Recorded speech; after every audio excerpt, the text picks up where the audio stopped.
Bonsoir, bienvenue dans votre 19-20 à la une dans une demi-heure de votre édition nationale. L'empereur du Japon va-t-il abdiquer? Ferrarissime, Akihito a prononcé aujourd'hui une allocution télévisée. À 82 ans, il se dit préoccupé par sa capacité à continuer de remplir ses fonctions. Mais d'abord, l'actualité à Paris et en Île-de-France. Il faut se méfier des apparences. C'est une belle plante, mais elle est toxique et gourmande. La berce du Caucase est en train d'envahir le nord-ouest de notre région. Attention à ne pas y léser la peau. Ces trésors se trouvent depuis des années en France, mais peut-être plus pour longtemps. Le Bénin réclame la restitution de 5000 pièces de son patrimoine. Explication dans ce journal. Et puis, direction Rio, les JO dans le rétroviseur. Il n'a rien raté des résultats de nos athlètes franciliens. Jean-Philippe Lemaire, bonsoir. Mais d'abord, comment soulager le traumatisme des enfants et de leurs familles? Question délicate pour la ville de Bobigny, alors que la cinquantaine d'enfants et d'animateurs qui étaient en colonie sur l'île d'Oléron reviennent ce soir. Des participants qui ont vécu vendredi la disparition en mer d'un enfant de 9 ans, Johan Dorion, Laure Bignalais. Alors que sur l'île d'Oléron, les recherches se poursuivent pour retrouver le jeune garçon disparu en mer, la mairie de Bobigny doit gérer le retour du reste de la colonie de vacances. 3 jours après l'accident, enfants et accompagnateurs vont devoir retourner à une vie normale, une situation qui peut être difficile à vivre. Quand on les laisse dans un environnement confiné là-bas, avec l'angoisse et la pression, un certain nombre de difficultés apparaissent qui peuvent être différentes quand les individus retrouvent dans leur famille, dans leur environnement. Je parle surtout pour les encadrements. Donc on va voir et on adaptera les besoins au coup par coup, si j'ose dire. Vendredi, les enfants qui participaient à la baignade en mer étaient tous âgés d'une dizaine d'années. Ceux qui le souhaitent pourront bénéficier d'un soutien psychologique, car certains pourraient souffrir de stress post-traumatique. Ça peut être en effet des cauchemars, ça peut être ceux qui ont vu les choses, ça peut être des images intrusives, ça peut être des régressions aussi développementales, des enfants qui vont en effet, qui savaient faire des choses et qui ne sauront plus les faire, par exemple. Ça va être des troubles du sommeil d'une manière générale, des troubles de l'alimentation, des comportements différents envers les pairs, envers l'autorité. Ça pourrait être plein de manifestations différentes. Ce soir, les enfants de la colonie de vacances vont retrouver leur famille et leurs amis. Quant à l'enquête, elle se poursuit pour comprendre les circonstances de ce tragique accident. Dans l'actualité également, elle se disait prête à commettre un attentat en France. Une jeune fille de 16 ans devrait être mise en examen.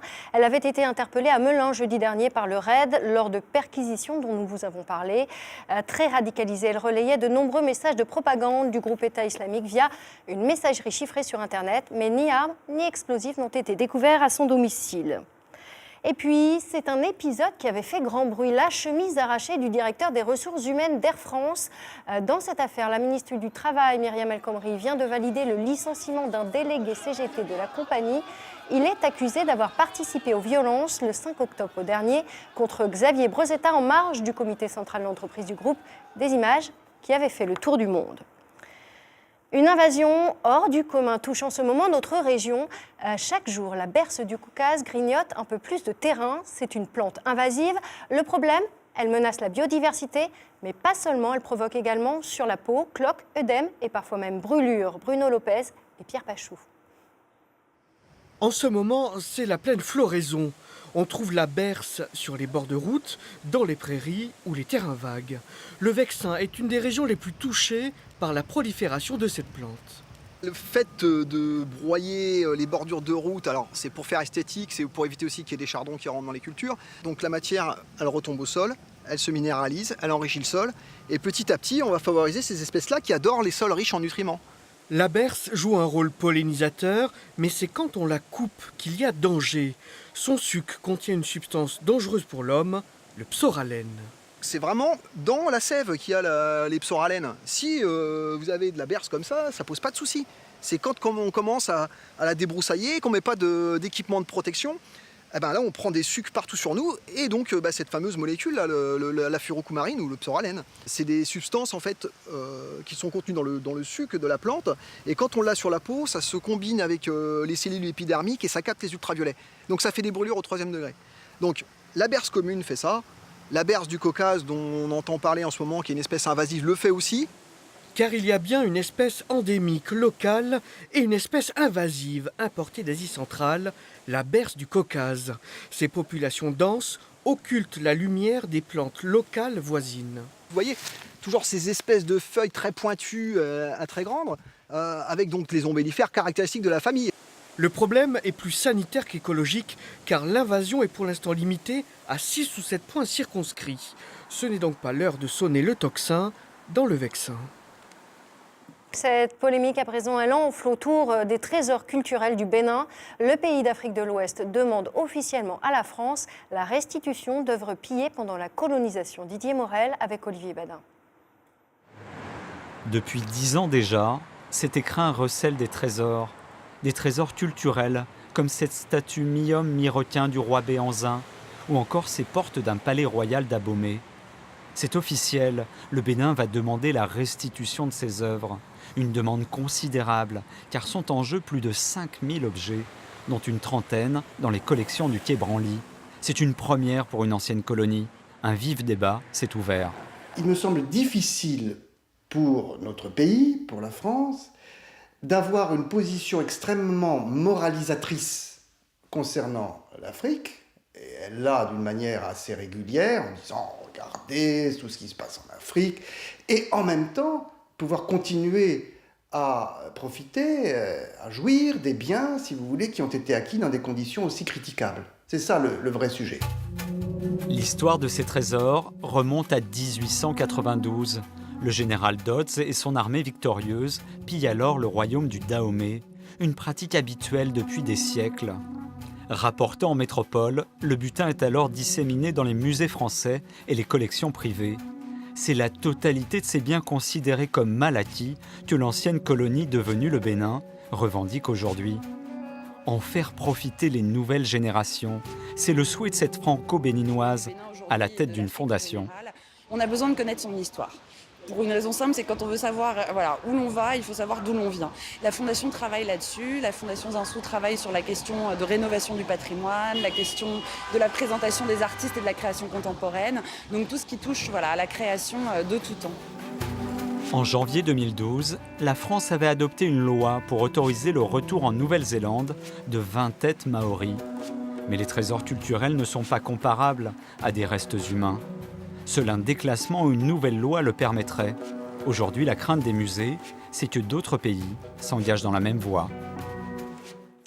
On l'annonçait depuis une semaine, cette fois c'est fait, il est parisien. L'attaquant du Real Madrid, José, âgé de 23 ans, vient de signer avec le PSG. L'Espagnol s'est engagé pour 5 ans. Et on fait un petit pont pour sauter du ballon rond aux Jeux Olympiques. Il est temps de retrouver notre page JO, comme tous les soirs avec vous, Jean-Philippe Lemaire. Alors, vous avez scruté les résultats de nos athlètes franciliens à Rio. Et on commence avec le judo. Qu'est-ce que ça a donné ? Eh bien, ça ne s'est pas très bien passé, Séverine, ça s'est même très mal passé. La mauvaise série continue pour les judokas français. Pierre Duprat, en moins de 73 kilos, qui est en bleu sur votre écran et qui s'entraîne à Levallois. Eh bien, il a été éliminé en 16e de finale par le Russe Denis Yartsev. Le Francilien a perdu pour non-combativité. Forcément, le Francilien est déçu et ne comprend pas la décision de l'arbitre qui aura ruiné sa carrière, selon ce qu'il vient de dire. Et demain, c'est un programme chargé qui nous attend. Oui, et on commence avec l'escrime, plus précisément l'épée homme. On suivra donc à partir de 15h le parcours des 4 épéistes français, tous franciliens, à commencer par Gauthier Grumier, numéro 1 mondial de Levallois. Ils sont aussi du club de Levallois, Yannick Borel et Daniel Joran. Enfin, le dernier épéiste, Jean-Michel Lucenay, est lui licencié au Lagardère Paris Racing. Et il y aura également du handball à l'affiche.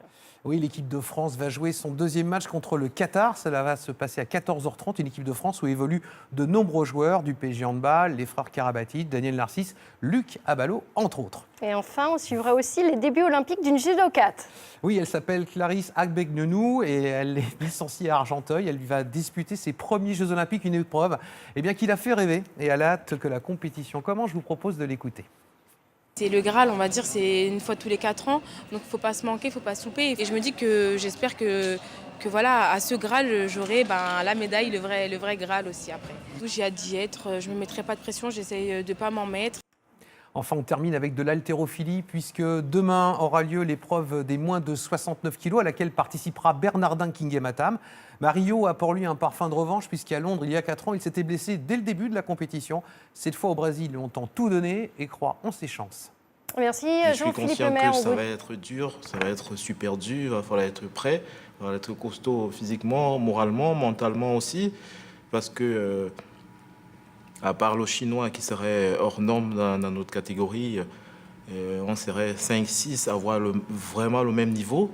Donc ça va se jouer au niveau du mental et au niveau de la stratégie. Merci Jean-Philippe Lemaire. Et on vous dit à demain soir pour refermer cette page JO. Et il est temps de retrouver notre série. Tous les jours, nous vous présentons les athlètes qui défendront les couleurs de la France. À 33 ans, Mbar Ndiaye a désormais une chance de médaille en taekwondo. Portrait signé Jean-Philippe Lemaire et Morgane Prévost. Mbar Ndiaye, équipe de France de taekwondo, objectif Rio. Bah alors, en fait on crie, ça s'appelle des kiaps. Le kiap c'est pour libérer l'énergie. Ça peut être aussi pour faire peur à l'adversaire. Il a des qualités qui le propulsent quand même dans les 6 meilleurs mondiaux, ce qui lui a permis de décrocher le quota pour les Jeux Olympiques de Rio. Et ça reste quand même un athlète que la concurrence internationale redoute. À 33 ans, Mbar Ndiaye va disputer ses premiers Jeux Olympiques. Le voici sous les feux des projecteurs, après être resté dans l'ombre de 2 combattants dont il est désormais le successeur. Alors c'est vrai qu'avant que je rentre en pôle France, il y avait 2 lourds très connus et très forts, donc Pascal Gentil et Michael Boreau. Et en fait, quand ils sont partis, moi je suis rentré en équipe de France. Donc c'est vrai que maintenant c'est entre guillemets moi qui représente les lourds. Et je suis fier et je suis content. C'est pour ça que je donne le maximum pour faire mieux qu'eux, et gagner la médaille d'or. Une blessure a empêché l'international de taekwondo, Toran Mézérois, de se qualifier pour Rio. Alors il donne le meilleur de lui-même à l'entraînement pour que son ami Mbar soit le plus performant possible pour ce grand rendez-vous. C'est un ami, on est très complices, et puis je connais aussi toutes ses failles, il me connaît et je dois m'efforcer tout le temps d'essayer de le piéger parce qu'il est fort le gaillard, il est grand. Et c'est important, c'est vraiment important de le pousser dans ses retranchements. S'il touche le Graal, moi je pars de ce principe, il y a plus à donner qu'à recevoir, et s'il reçoit, j'aurais gagné quoi.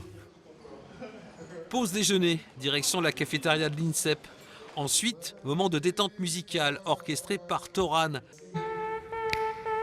Oh, happy day. Il y a la trompette, il y a tout.